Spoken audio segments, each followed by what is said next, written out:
السلام عليكم ورحمة الله وبركاته. يا طلاب العلم كيف حالكم؟ بارك الله فيكم. Inshallah ta'ala, today we will continue episode 6, the importance of seeking knowledge in the introduction to studying with AMU. Now, the Sheikh, he mentions a decent amount of athar, ayat, and one hadith, I believe. But we will just mention a few things. The Sheikh, he brings the hadith of Abi Darda, in which the Prophet ﷺ says, in it, وَإِنَّ فَضَّلَ الْعَالِمِ عَلَى الْعَابِدِ كَفَضَّلِ الْقَمَرِ لَيْلَةَ الْبَدْرِ عَلَى سَائِرِ الْكَوَاكِبِ. The Prophet ﷺ, he says that the virtue of the alim, the scholar, over the abid, the devout worshipper, is like what? Is like the full moon compared to all the other stars in the sky. Right? So this is such a large thing.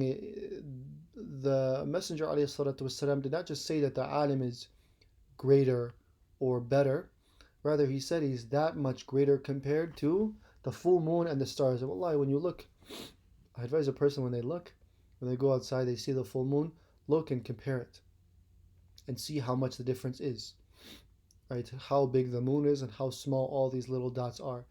And wallahi, it's amazing because the abid himself is a devout worshipper of Allah. It's not a fasiq, it's not an evil person. It's to a certain degree, it's a righteous person, person who reads Quran, a person who, and he fasts, a person who does a lot of salah, right? So this shows how large of the status the alim is over the abid. And there are different explanations of why. What is the reason really that raises the alim up? Firstly, the alim himself is more sufficient in his ibadah.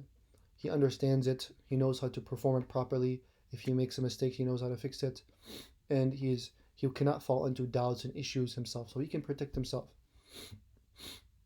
One other thing is that the alim is able to guide other people to the haqq and can create, with the permission of Allah Ta'ala, can create other people to become an abid. He can make other people become worshippers by informing them, by teaching them, by reminding them, by warning them. Now, so like this, the abid, the worshipper, he's restricted to himself.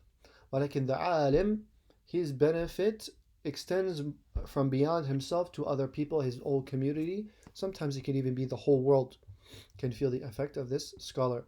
So that's like because of this and for other reasons, the alim is much greater. And no doubt, even if we do not have these reasons, we have the statement of the Prophet ﷺ.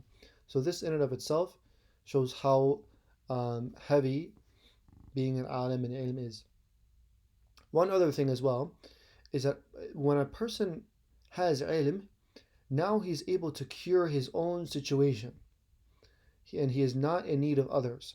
If a person has a personal problem, family problem, right, financial problem that requires a deen or sharia, and he doesn't know what to do, he is then in need to go to a scholar. He's in need, right? He is ajiz, he can't do something himself, he is in need of somebody else to come help him, right?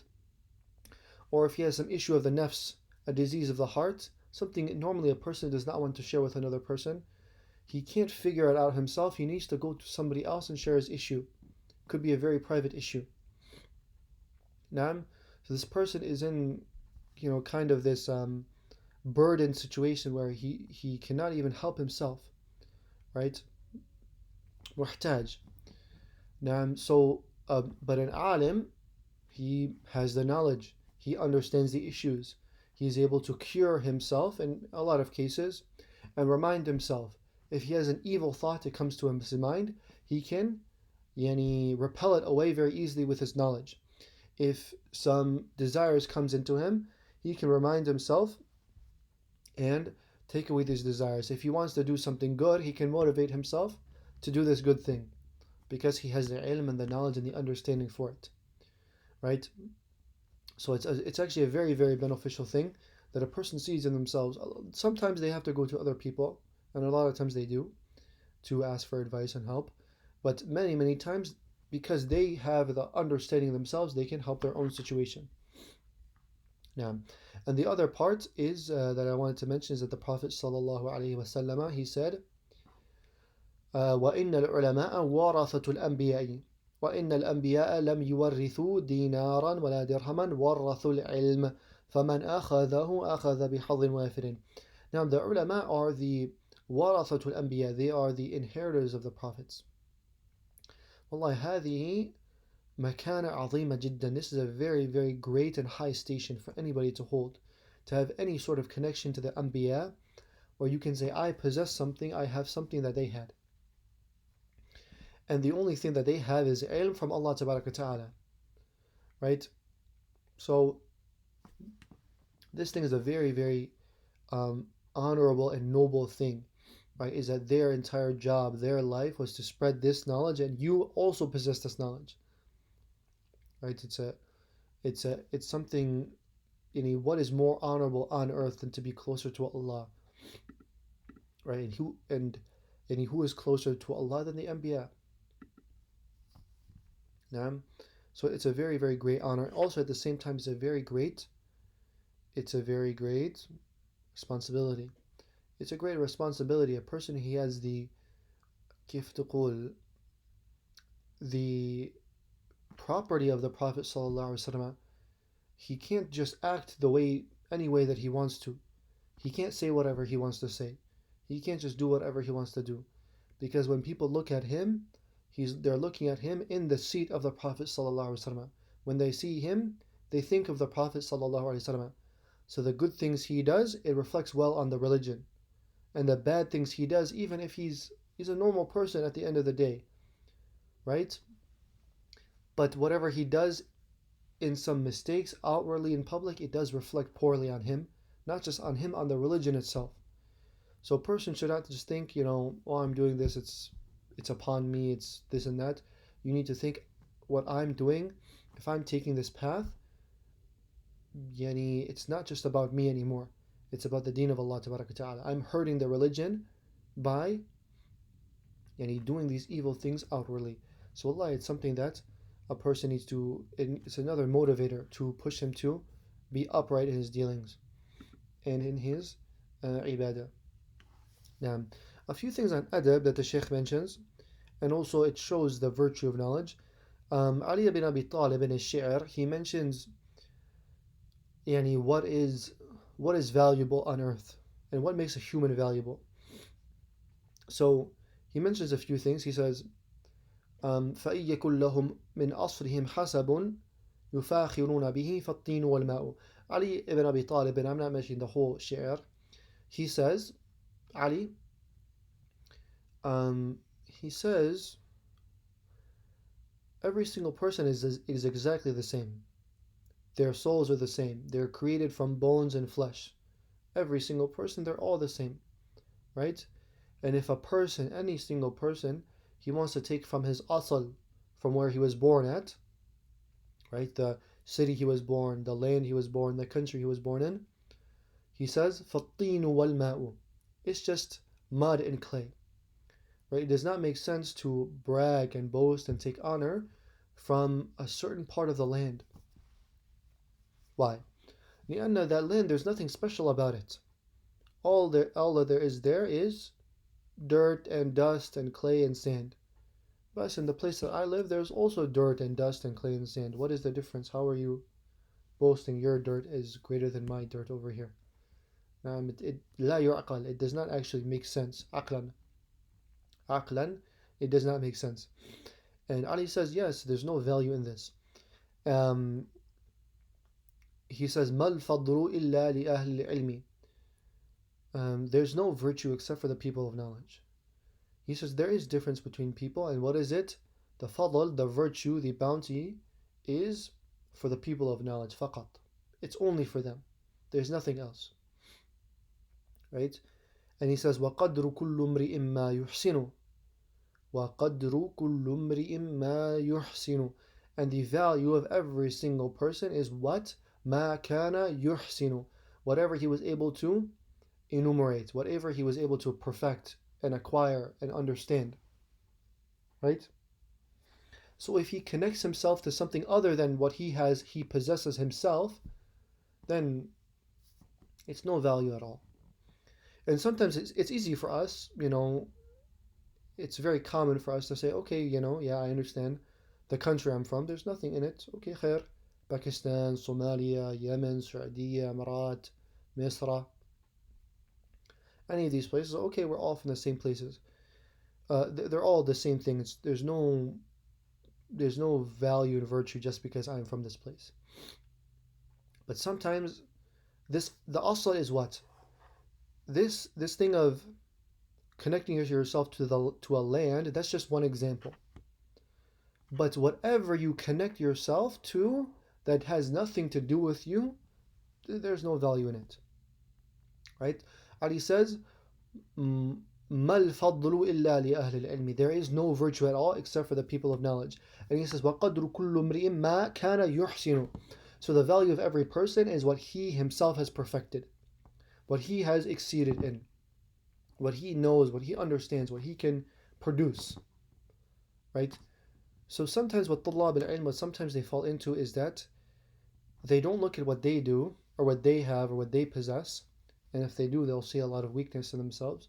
Rather, what they do sometimes is that sometimes if they're studying with a certain sheikh, certain imam, a certain person who's known, who's famous, who is very praised for his knowledge and his virtue, they will connect their value to him. I work with Sheikh Fulan. I know Sheikh Fulan. I'm in the halaqah of Sheikh Fulan. Mathalan, maybe a person goes to the Sheikh's house, the Sheikh praises him, for example, or he's close to the Sheikh. And because of this, because of the status of the Sheikh, yufakhiruna bihi. He takes virtue from it, he takes honor from it. That, because I'm connected to the Sheikh, there must mean I have some virtue, yes? Well, this has nothing to do with you. The Sheikh himself, he has virtue, okay. But just because you study under the Sheikh there's not a proof for you at all. Right? What's a proof for you is what you yourself have. If you don't have anything, don't connect yourself to a Sheikh. I'm from the student of Fulan and Fulan. And don't let this deceive you. Allah, look at yourself. Look at yourself and say, what do I have? What do I know? And when you look at that, you'll see, subhanAllah, how much more do I need to go to? Right? And how deficient am I? So Allah, this is something I see sometimes. So just something that a person has to free themselves from, Allah, because it's something that will destroy them, and it has an indication of bad intention. Now, one other thing, Muhammad ibn Shihab al-Zuhri, he mentions Tabi'i, he died 123 after Hijrah, they say 124. He said, Al-ilmu dhakarun yuhibbuhu dhakuratul rijal wa yakrahuhu mu'annathuhum. Yani, ilm is a male, and masculine men love it and like it. And who dislikes it? The feminine men. The feminine men.